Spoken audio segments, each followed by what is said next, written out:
She tried to quit after one night with her boss, but the millionaire signed a marriage contract.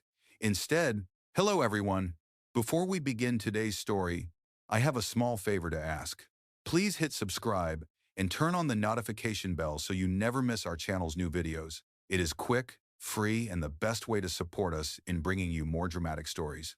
Your support truly means the world to us. Where are you watching from? Drop your city or country in the comments below. Thank you very much. Now, let us return to our main character. It all started on a Monday morning that smelled like burnt coffee and regret. Emma Clark stood outside the glass doors of the Parker Group Tower, clutching a thin envelope, her resignation letter. The memory of the night before still pulsed behind her eyelids. The sound of rain on the penthouse windows, his voice, low and rough, whispering her name. She had not meant for any of it to happen. He was her boss. The CEO, Liam Parker, the youngest millionaire in the city's finance world, a man known for being as disciplined as the marble floors of his empire. But one storm, one moment of weakness, had rewritten everything. Her heels clicked across the marble as she walked toward the executive floor. Every step felt like a countdown. Her reflection in the elevator glass looked nothing like the woman she used to be. Her blouse was neat, her hair pinned perfectly, but her eyes were tired, guilty. She whispered to herself, "Just hand in the letter, thank him, and walk away." The elevator chimed. The doors slid open to a silent hallway lined with frosted glass offices. His name, etched in silver letters, Liam Parker, CEO, waited at the end. Her fingers trembled as she knocked. "Come in," his voice said, smooth and controlled. He was standing by the window when she entered, back turned to her, suit immaculate, city lights glinting off the skyline behind him. The morning sun caught the edge of his jaw, sharp as a blade. Without turning, he said, "You are early." "I need to talk to you, Mr. Parker," she managed, her voice small. She placed the envelope on his desk. "I am resigning." He finally faced her. His eyes, gray, unreadable, landed on the letter. For a long second, he said nothing. Then, calmly, he tore the envelope open and read every word. "You want to quit," he said, his tone too calm to be safe. "Yes," she whispered. "Last night was a mistake." The air between them tightened. He walked toward her, each step slow, deliberate, until he stood just a breath away. "Emma," he said, his voice quieter now. "What you call a mistake, I call the first honest thing that has happened to me in years. Annie bought her body apps in a room at its best quiet. I one of the band." Her pulse jumped. "Mr. Parker, please," he interrupted, setting a folder on the desk. A single sheet of paper slid toward her, dense with legal text, stamped with the Parker Group seal. Her eyes widened. "What is this?" "A marriage contract," he said simply. "You are not quitting. You are signing this." She blinked, stunned. "This is absurd." "Maybe," he said, "but my board wants stability before the next merger. They want to see a married CEO. I need someone I can trust not to sell her story to the tabloids. Someone real." He looked straight at her. "Someone like you." She took a step back. "You think I would marry you to save your image?" "No," he said. "I think you will marry me to save your brother's life." Her breath caught. "How do you—" "I know about the hospital bills," he said quietly. "Your brother's surgery costs $80,000. You have been working overtime, skipping meals, borrowing from staff. You are running out of time." Her throat closed. She had told no one. Not a soul. He stepped closer, voice soft but firm. "Sign this contract. Stay married to me for 6 months. I will pay for his surgery, and when it is over, you can walk away." Her hands shook. "And what do you get?" "A wife," he said. "A name beside mine. A story the press cannot destroy." His eyes darkened. "And maybe a chance to see if last night meant as little to you as you claim." For a long moment, the room was silent except for the distant hum of the city. Emma stared at the contract, the black ink, the silver pen beside it, the signature line waiting for her name. Finally, she whispered, "You are unbelievable." Liam smiled faintly. "You will learn that about me." She turned toward the door, but his next words stopped her cold. "If you walk out now, the hospital will call before noon. They will cancel the surgery." Her heart dropped. She looked back at him, at the man who had ruined her peace and was now holding her world in his hands. He slid the pen closer. "6 months, Mrs. Parker," he said softly. "Just 6 months." The camera of her life seemed to freeze right there between pride and desperation, between freedom and the price of love. She reached for the pen. Emma did not sleep that night. The contract lay open on her kitchen table, its edges curled from the heat of the lamp. Every line blurred together, terms, clauses, signatures, each one spelling out the cost of her soul. Outside, the city pulsed with life, but her apartment was silent except for the clock ticking toward dawn. By sunrise, her mind was made up. She would do it. Not for him, not for herself, but for her brother. For the boy waiting in a hospital bed who still believed his sister could fix everything. At exactly 9 o'clock, she returned to the Parker Group tower. Liam was already there, standing by the same window, hands in his pockets, tie perfectly straight. He looked at her once, and without a word, pushed a pen across the desk. Her fingers trembled as she signed her name, Emma Clark Parker. The sound of the pen scratching the paper echoed like thunder. Liam nodded, collected the pages, and said quietly, "You just became the most important person in my life." He reached into a drawer and placed a small velvet box in front of her. Inside was a simple platinum band. No diamonds, no sparkle, just weight and promise. "This is not for show," he said. "You will wear it at all times." She slipped the ring onto her finger, the metal cold against her skin. 6 months, she whispered. "No more." 6 months, he agreed. But the way he said it felt like a challenge. The following week was a blur of transformation. His staff swarmed around her, stylists, etiquette coaches, and photographers, all preparing her for the press announcement. They replaced her thrift store blouses with designer gowns, trained her to walk, to smile, to speak like she belonged beside a millionaire. Every mirror reflected a stranger. Gone was the exhausted office assistant. In her place stood the polished Mrs. Parker, the woman the tabloids would call mysterious, elegant, and lucky. Liam remained distant during those days. Their conversations were short, professional, but charged with something unspoken. When they practiced walking together for the gala, his hand would rest on her back a little too long. When their eyes met across the room, she felt the echo of that night, the one they both pretended to forget. Finally, the evening of their first public event arrived. The ballroom of the Halcyon Hotel glimmered with crystal chandeliers and the hum of polite laughter. Reporters waited by the red carpet, flashes already firing. Liam stepped out of the car first, then turned to her. "Ready?" She forced a steady breath. "Do I have a choice?" He offered his arm. "You always have a choice, Emma. But tonight, choose to look like you belong." The cameras erupted as they entered the ballroom. Whispers rippled through the crowd, people trying to place the unfamiliar woman at the CEO's side. Emma smiled, every muscle rehearsed, every movement deliberate. Yet inside, her heart pounded. Midway through the night, a reporter cornered them near the champagne table. "Mr. Parker, congratulations on the marriage," the woman said sweetly. "Tell us, was it love at first sight?" "And any was they 1-7. Well, Emma froze. This was not in the script. Before she could speak, Liam answered smoothly, "Love rarely follows a script." His hand found hers, fingers interlocking for the cameras. Then under his breath, he whispered so only she could hear, "You handled that perfectly." When the evening finally ended, the limo door closed behind them, sealing the silence. She turned to the window, watching the city lights pass in streaks of gold. "You were right," she said quietly. "I do not belong in your world." He looked at her reflection in the glass. "Then let me show you why you do." For the first time, his voice carried no command, only sincerity. And as the car drove into the dark, Emma realized this arrangement was becoming far more dangerous than any contract could predict.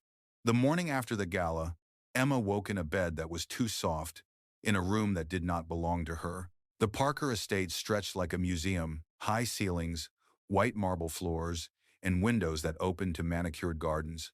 Every corner smelled faintly of cedar and money. She sat on the edge of the bed, staring at the platinum band on her finger. It caught the morning light, mocking her with its quiet perfection. Her brother's surgery had been scheduled. The bills were already paid. She should have felt relief. Instead, her stomach twisted with guilt and confusion. A knock on the door broke the silence. Mrs. Green, the housekeeper, peeked in. "Good morning, Mrs. Parker. Mr. Parker asked me to remind you about the press brunch at noon." Emma nodded weakly. "Thank you." The words Mrs. Parker still sounded foreign, like a costume she could not take off. Downstairs, Liam was already at the dining table, reading reports on his tablet. He looked effortless in a gray suit.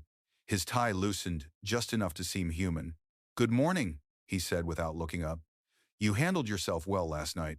The board was impressed. "I was not trying to impress them," she replied. He finally glanced up, the corner of his mouth lifting. "You did anyway." They ate in silence for a while, the clinking of silverware filling the space between them. Then he said, "The press will not stop. They will follow you, test you. You need to remember every move you make reflects on both of us." "Do not worry," she said quietly. "I am used to being invisible." His eyes lingered on her face longer than they should have. "Not anymore." After breakfast, his assistant arrived with a schedule and a small stack of papers. Among them was a list titled Rules of Conduct. Emma scanned the page. Rule 1. No public affection unless required. Rule 2. Attend all events as a couple. Rule 3. Maintain confidentiality at all times. She looked up. "You really turned marriage into a corporate project." "It keeps us both safe," he said evenly. "Or controlled," she murmured. He met her gaze. "Both can be true." That afternoon, a photo shoot was arranged for a business magazine. Emma stood in front of the camera in a navy dress while Liam stood beside her, his hand resting lightly on her waist. To the camera, they looked perfect, an elegant CEO and his graceful wife. But between flashes, Emma could feel the truth. This was not love. It was performance. When the photographer called for a break, she stepped aside, her voice low. "How long do we have to keep pretending?" "The seddenest sea in Resart Dame of light manner. The sedden tap is for my over other time." Liam's reply came without hesitation. "Until it feels real enough to fool the world." That night, she wandered through the halls of the mansion. The air was quiet, almost heavy. She found herself standing before the piano in the drawing room. Her fingers brushed the keys, playing a soft tune she remembered from childhood. Behind her, a voice said, "I did not know you played." She turned. Liam stood in the doorway, the shadows cutting across his face. "I used to," she said, "before life got loud." He walked closer, his tone softer than usual. "Maybe it is time it got quiet again." For a moment, they just stood there, the billionaire and the girl who had signed away 6 months of her freedom. The melody faded, but something new hung in the air, something fragile, dangerous, and real. Later, as she lay awake staring at the ceiling, Emma realized that for the first time, she was no longer afraid of him. What terrified her now was herself, because the more she saw behind his walls, the less she wanted to escape them. Days turned into weeks, and Emma's life settled into a strange rhythm inside the Parker mansion. Breakfast meetings, charity galas, photo sessions, each moment choreographed, every smile rehearsed. Yet behind the flawless public image, she began to notice cracks in Liam's armor. He worked late most nights, his office lights still glowing long after midnight. Sometimes she would pass by and see him standing by the window, staring into the city as if it owed him something. Other times she caught him rubbing his shoulder, pain flickering across his face before he forced it away. One evening, after another exhausting charity dinner, Emma walked into the study to find him slumped in his chair, his tie undone, eyes shadowed. "You should rest," she said softly. He looked up, startled. "You are still awake." "I could not sleep. The dress was too tight, and the compliments were too fake." That made him laugh, the sound low and unexpected. "Welcome to my world." She hesitated, then stepped closer. "You built an empire, Liam. You could afford honesty once in a while." He studied her quietly, then said, "Honesty cost me everything before." Her brows furrowed. "What do you mean?" His jaw tightened. "My father trusted the wrong people. The company almost collapsed. Since then, I learned the rule: trust no one fully." She said gently, "That sounds lonely." He met her eyes. "It is." "Where?" The words hung there, heavy but real. It was the first time he had admitted anything vulnerable. Emma poured him a glass of water, set it down, and said, "Maybe some rules are meant to be broken." He looked at her for a long moment, and something unspoken passed between them, something that had nothing to do with contracts or headlines. The next morning, Liam surprised her.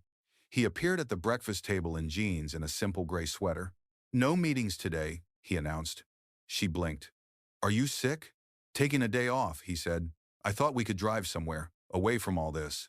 By noon, they were on the coastal highway, the top down, wind tangling her hair. It was the first time she had seen him smile without restraint. They stopped by a roadside diner, shared coffee that was too bitter, and laughed about how bad it tasted. "Why are you being nice to me?" she asked at last. He shrugged. "Maybe I like who I am when you are around." The drive back was quiet, comfortable. She caught herself glancing at him, memorizing the way sunlight touched his face. When their hands brushed on the gear shift, neither of them pulled away. That night after dinner, he stopped by her room. "I wanted to thank you," he said. "For today." "You do not have to thank me," she replied, her voice barely above a whisper. He hesitated at the doorway. "Emma." "Yes?" "If this were real, would you still have said yes?" Her breath caught. "Liam, please. Do not make this harder." He smiled sadly. Too late. Then he turned and left, leaving her heart pounding in the quiet. When she finally looked at the clock, it was past midnight. Outside, rain began to fall against the windows, soft and steady, almost like the night their story began. In that moment, Emma knew the truth she had been trying to deny. She was falling for a man she was never supposed to love. And worse, she suspected he was already falling too. The morning after the rain, the Parker mansion buzzed with preparation. Liam's assistant rushed through the halls, giving instructions for an upcoming corporate event, the annual Investors Gala. It was the biggest night of the year for the company, and Emma's first real test in front of the full board. She stood before the mirror while the stylist pinned her hair into an elegant twist. The sapphire gown shimmered under the soft light, but her reflection looked tense. The thought of being watched, analyzed, and judged by hundreds of strangers made her stomach turn. Downstairs, Liam waited by the car. He wore a black tuxedo, every line of him confident, controlled, and distant again. Their easy laughter from the day at the coast was gone, replaced by that familiar mask of the cold CEO. "You look perfect," he said simply when she approached. "Perfect feels like a costume," she replied. He opened the door for her. "Then wear it well." The gala hall was a sea of glittering chandeliers and murmured ambition. Every powerful figure in the city was there: investors, shareholders, and a few rivals who never stopped watching Liam. Cameras flashed the moment they entered, and reporters whispered her name like a new headline. Throughout the evening, Emma smiled, posed for pictures, and repeated practice lines. But she could feel the tension in Liam's posture every time another executive came to speak to him. The board members eyed her with curiosity, some with skepticism, as if wondering what spell she had cast on their untouchable leader. During dinner, a silver-haired woman approached their table. "Mr. Parker, congratulations," she said with a polite smile. Then her gaze shifted to Emma. "And you must be the reason our CEO has been making such unexpected decisions lately." The remark stung, but Emma kept her composure. "I am just trying to be supportive," she said kindly. The woman's smile sharpened. "Supportive or strategic? There is a difference, dear." The table fell silent. Liam's jaw tightened, but before he could respond, Emma did. "With respect," she said, her voice steady, "Mr. Parker makes his own decisions. I am simply the one who stands beside him when the rest of the world demands perfection." A murmur spread around the table. The woman blinked, then gave a tight nod before walking away. Liam looked at Emma, surprise flickering across his face. "That was bold." "It is the rebel dawdle, bold or foolish?" she asked softly. "Both," he said, a trace of pride in his tone. "But you saved the evening." Later that night, as the crowd thinned, a sudden commotion erupted near the stage. One of the media representatives had found a copy of their marriage license and was loudly questioning its authenticity. Cameras turned toward them, microphones flashing. Emma froze. Liam stepped forward, his voice calm but commanding. "That document is real, and so is my wife." He reached for her hand, gripping it tightly as the photographers shouted questions. When they finally escaped to the car, Emma sat in silence, her pulse racing. "You did not have to defend me," she said. "Yes, I did," he answered, "because they were wrong about you." For a long moment, neither of them spoke. The city lights streaked across the windshield like fragments of truth. Then, as the car slowed at a red light, he turned to her. "Thank you," he said quietly, "for standing by me." She looked at him, her voice barely above a whisper. "I was supposed to be pretending, remember?" He smiled faintly. "Then you are doing a terrible job." They both laughed, soft and tired, the sound carrying more emotion than either dared to admit. That night, back in the mansion, Emma placed her gown on the hanger and caught her reflection. Again, only this time she no longer saw a stranger. She saw a woman who had started to believe in the impossible. And somewhere down the hall, behind a closed office door, Liam Parker smiled for the first time in years without even realizing it. The next few weeks passed quietly, almost peacefully. The scandal at the gala had blown over, replaced by new headlines and gossip, but something inside the mansion had changed. The air no longer felt heavy. The silence between Emma and Liam was no longer cold. She started joining him for breakfast without being asked. He stopped giving orders and began asking questions, small ones, ordinary ones. Did you sleep well? How is your brother? Do you still paint? It startled her how easily those simple questions made her heart soften. One evening, she found him in the garden behind the house. The sun was melting into gold, and he stood there with his jacket off, sleeves rolled up, trying to fix a broken fountain valve. She laughed softly. The mighty CEO repairing things now? He looked up, pretending offense. I am perfectly capable. I built my first company in a garage, remember? She knelt beside him, watching his hands work. Yes, but a leaking fountain might destroy your empire. He smiled, really smiled, and handed her a wrench. Then help me save it. They worked side by side until the water gushed free again, sparkling in the fading light. She clapped her hands. We did it. He glanced at her, his expression unreadable. No, you did? Then, quieter. You always do. The words lingered between them, heavier than the sound of water. When he reached out to brush a streak of dirt from her cheek, she forgot to breathe. For a second, time stopped, his fingers close, his eyes softer than she had ever seen. Liam, she whispered, this is not part of the contract. He stepped back, his voice low. I know. That night, she could not sleep. Every detail of that moment replayed in her mind, the look in his eyes, the way his voice trembled when he said her name. She wanted to hate him for making her feel this way. Instead, she lay awake, smiling at the ceiling like a fool. Days later, he invited her to accompany him on a business trip to Chicago. It is just a board conference, he said casually, but I would rather have you there. They traveled together for the first time. The plane ride was quiet, filled with unspoken tension. When turbulence shook the cabin, Emma instinctively grabbed his hand. He did not pull away. Instead, he turned his palm upward, lacing his fingers with hers. It is fine, he murmured. I have you. In Chicago, the meeting stretched long into the evenings. While he spoke to investors, she observed the man behind the title, the way he calmed heated arguments, the way he listened instead of dominating the room. It was not arrogance that had built his empire. It was focus, discipline, and a loneliness that success could not cure. That night, after the final presentation, he knocked on her hotel door. I wanted to thank you, he said, holding out a single white rose from the lobby display. For being there, for making it look real. She took the flower carefully. You did not have to do this. I wanted to. They stood close, the hallway quiet around them. She could feel the warmth of his breath, smell the faint trace of his cologne. For one dangerous second, she thought he might kiss her, but he only said, Good night, Mrs. Parker, and walked away. Back in her room, Emma pressed the rose against her chest, her heart racing. The distance between them was shrinking, and that terrified her more than the beginning ever had. When they returned to New York, the mansion felt different. He waited for her at breakfast, poured her coffee before she could reach for it. She laughed when he nearly burned the toast trying to help. For the first time, it felt like a home instead of a contract. One evening, while they were reviewing charity proposals in his study, Liam leaned back in his chair. Do you ever think about what happens after 6 months? He asked. Emma froze. After the contract ends? Yes. She hesitated. I will probably go back to my old apartment. Maybe start teaching art again. He nodded slowly. And me? She looked up. You will go back to being untouchable, I guess. He smiled faintly, but his eyes were sad. That does not sound like something I want anymore. Before she could answer, his phone buzzed. His expression changed the moment he saw the message. What is it? She asked. He stood abruptly.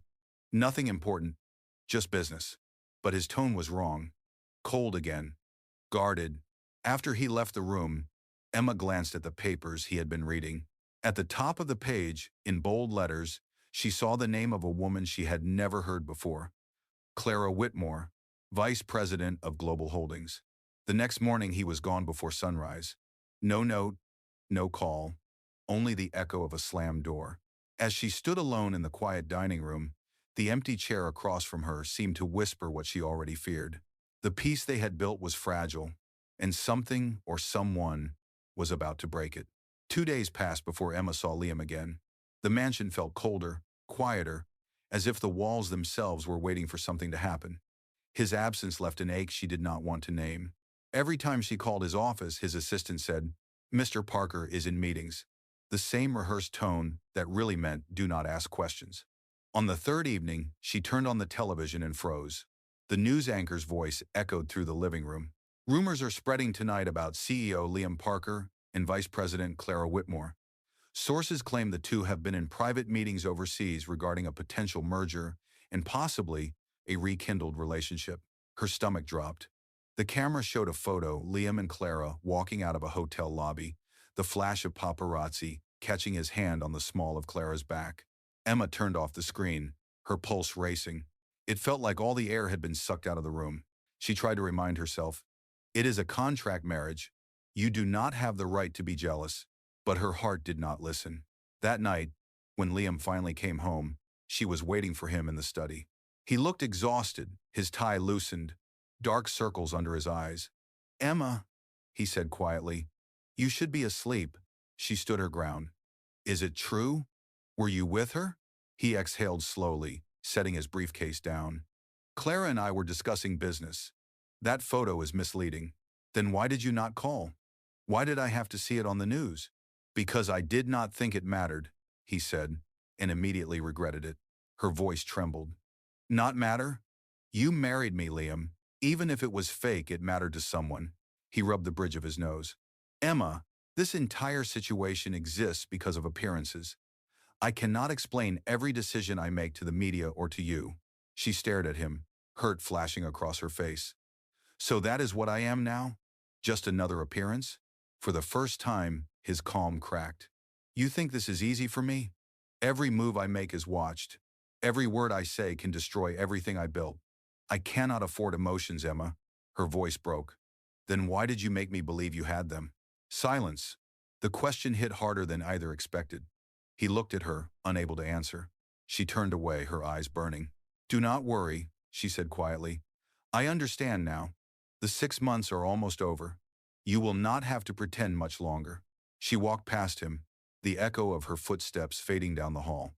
The next morning, tabloids exploded with another headline: "Leaked contract. Liam Parker's marriage exposed as business deal." Emma stared at the magazine left on the doorstep. Her name was printed beneath the words, "Fake wife." Every detail of their agreement, dates, clauses, payment terms, was there for the world to read. Someone had leaked the private document, and she knew only a handful of people had access. Liam burst through the door moments later, his expression sharp with fury. "Do not believe what you see. I am handling it." "Who did it?" she demanded. "I do not know yet, but I will find out." She laughed bitterly. "You built an empire on control, Liam, and now you cannot even control your own truth." He reached for her hand, but she stepped back. "You do not need to fix this," she said. "You need to let me go." Before he could stop her, she slipped off her ring and placed it on the table between them. The same ring that once symbolized a lie now glimmered under the morning light like a quiet ending. "Goodbye, Mr. Parker." And for the first time since they had met, Liam had nothing to say. The mansion felt emptier than ever after Emma left. For the first time, Liam Parker came home to silence. No soft voice greeting him from the hallway, no faint sound of music drifting from the piano room. Only the echo of his own footsteps and the hollow realization that the life he had built was now just as empty as the house he lived in. The leaked contract had spread across every media outlet within hours. Board members demanded explanations, investors panicked, and Clara Whitmore conveniently appeared on talk shows to clarify that Liam's marriage had always seemed unusual. His entire image was on the line. But what truly destroyed him was not the headlines, it was the absence of Emma. He spent days in crisis meetings, fighting for control of his company, but his thoughts never left her. The chair beside him at every conference room table stayed empty, and every time he saw the ring she had left behind, it felt heavier than any deal he had ever signed. By the fifth day, he could not take it anymore. He walked out of a board meeting mid-sentence, ignoring the chaos around him. He drove through the city until the buildings blurred into gray, searching for the only person who had ever made him feel real. He found her in a small art studio downtown, tucked between a laundromat and a flower shop. Through the window, he saw her painting her hair tied back, a smudge of blue on her cheek. She looked peaceful, free, and it broke him in the most unexpected way. When he stepped inside, she froze, the brush still in her hand. "Liam," she said softly, not quite believing he was there. "Emma," he said, his voice rough. "You left without letting me explain." "There was nothing left to explain," she replied. "The world knows what we were, a transaction. You should be relieved. You got your freedom back." He shook his head. "Freedom means nothing without you." Her eyes glistened, but she looked away. "Do not say things you do not mean, not after everything." "I mean every word," he said. "The leak came from inside the company. Clara set it up to discredit me before the merger vote. I have proof now. But the damage is done, and so is my pride." She stared at him, torn between anger and disbelief. "Why are you telling me this?" "Because you deserve the truth," he said quietly. "And because I am done pretending. The contract was fake, but what I felt for you was not." For a long moment, the studio was silent, except for the faint hum of the city outside. Then Emma whispered, "You cannot fix this with words, Liam." "I know," he said. "That is why I came to prove it." The next morning, the city woke to a scene no one expected. During the annual press conference, broadcast live from the Parker Group headquarters, Liam Parker stood in front of the cameras, his expression calm but resolute. "Before we discuss business," he said, "I owe the public the truth. My marriage to Emma Clark began as a contract, but it became the most real thing in my life. She is not a scheme or a story. She is the reason I am standing here as a better man. If anyone should take the blame, it is me." Gasps rippled through the room. Reporters shouted questions, but Liam ignored them. He reached into his jacket pocket and held up a small velvet box, the same one he had given her months ago. "I do not care about the board, the votes, or the money anymore," he said. "I only care about earning back the woman who taught me what honesty feels like." That night, Emma watched the broadcast from her apartment, tears spilling down her cheeks. For the first time, she believed him not as the CEO who ruled a company, but as the man who had finally learned to tell the truth. Before the video ended, Liam looked straight into the camera and said, "Emma, if you are watching this, I am still waiting where it all began." And somewhere deep inside, she knew exactly where that was. The same office where she had tried to resign, and instead signed her heart away. That evening, the city glowed beneath a silver rain. Emma stood outside the Parker Group tower once again, the same doors she had walked through months ago when her life had changed forever. This time, she was not the frightened assistant holding a resignation letter.